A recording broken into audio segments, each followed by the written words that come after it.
sa tapat ng dressing room ni Kim. Di ba sa tapat ng dressing room mo, dapat may mukha. Sino?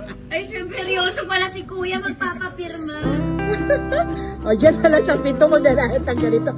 Kim Chu lang yan ha, yung dressing room na yan ha. Siya nagkabit niyan. Red, kasi swerte ang pula. Yan, sa tapat ng dressing room ni Kim. Di ba sa tapat ng dressing room mo, dapat may mukha. Sino? Ay, seryoso pala si Kuya magpapapirma. O, dyan pala sa pinto mo dalahat ang ganito. Kim Chu lang yan ha, yung dressing room na yan ha. Siya nagkabit niyan.